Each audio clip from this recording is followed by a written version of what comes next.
Aujourd'hui, on met les mains dans la terre pour bien choisir ses jardinières. On trouve tous les styles, toutes les formes et matériaux pour un pur effet déco.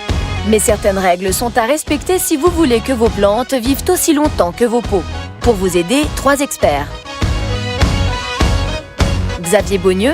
Je suis journaliste. Aymeric Tetrel. Je suis décorateur d'intérieur. Et Mathieu Carlier. Je suis blogueur déco.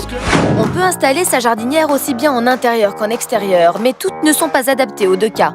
Si on les place à l'intérieur de son appartement, là on a une plus grande liberté de choix au niveau des matériaux. Si on installe sa jardinière à l'extérieur, privilégier donc des matériaux qui résistent aux intempéries. Terre cuite par exemple, plastique ça résiste bien aussi. Mais avant tout, si vous choisissez un cache-pot plutôt qu'un pot, pensez à y faire un trou pour que la plante puisse respirer et que l'eau s'évacue. Côté déco, toutes les formes existent au point que l'on pourrait même s'y méprendre. On reste sur une gamme traditionnelle, la jardinière ronde, rectangulaire, type bac. On voit également apparaître de nombreuses jardinières beaucoup plus design avec des formes beaucoup plus osées. Concernant la taille, attention au type de plante que vous voulez planter. Certaines auront besoin de plus de terre que d'autres. Le choix des matériaux est aussi important. La grande tendance du moment, ce sont les matières écolo et recyclables, comme la fibre de lin ou les sacs géotextiles. C'est vraiment un produit adapté aux citadins. On peut faire son petit potager à l'intérieur, sur son balcon à Paris. On peut aussi porter son choix sur une jardinière en fibre de lin, un matériau complètement écolo, complètement recyclable et qui en plus résiste très bien au gel. Du côté des matériaux plus traditionnels, la terre cuite reste une valeur sûre. Ça laisse respirer la plante, donc une très bonne aération, une très bonne ventilation, c'est plutôt esthétique. Attention cependant à l'entretien, puisque l'eau va s'évaporer beaucoup plus vite dans ce type de jardinière. Pensez à arroser votre plante plus régulièrement.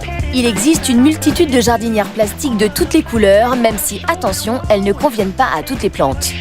Le plastique a tendance à chauffer, à capter fortement les rayons du soleil, surtout s'il est de couleur sombre, foncée. Donc voilà, si c'est une plante qui supporte pas trop la chaleur, évitez les jardinières en plastique sombre, noir, parce que voilà, ça risque de l'abîmer.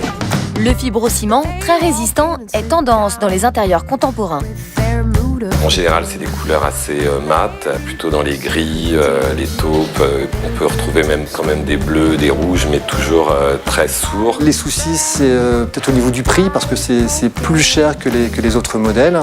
Au niveau du poids aussi, parce que ça pèse quand même très lourd. Il y a aussi le bois, idéal pour les conifères par exemple. Maintenant, on les trouve en rose fuchsia, en bleu turquoise. Ça crée un vrai décor dans un jardin qui est contemporain. Le principal inconvénient, je dirais que c'est l'entretien. Enfin, les plus demandés et les plus déco, les pots lumineux que l'on trouve aussi bien dehors que dedans. Donc là, au niveau du budget, c'est un peu plus cher, c'est aux alentours de 100 €.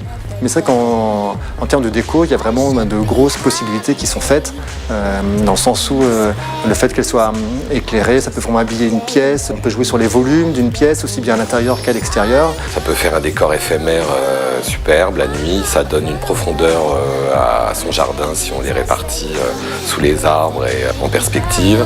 Dernier conseil, attention au poids de votre bac, notamment pour les pots en fibrociment.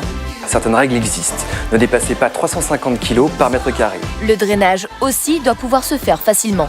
Un drainage qui est défectueux, un drainage qui se fait mal, fait que voilà, l'eau ne va pas bien circuler, ne va pas bien s'évacuer et les racines vont pourrir. Si vous voulez équiper votre balcon, n'oubliez pas que la pose côté rue répond à une législation. Bien vérifier auprès de votre mairie si c'est possible, si c'est autorisé. Certaines législations sont particulières en fonction de votre commune. Pensez également à ne pas déranger votre voisin avec vos plantations. Ce serait dommage d'avoir trouvé la jardinière de vos rêves et qu'elle passe par-dessus bord.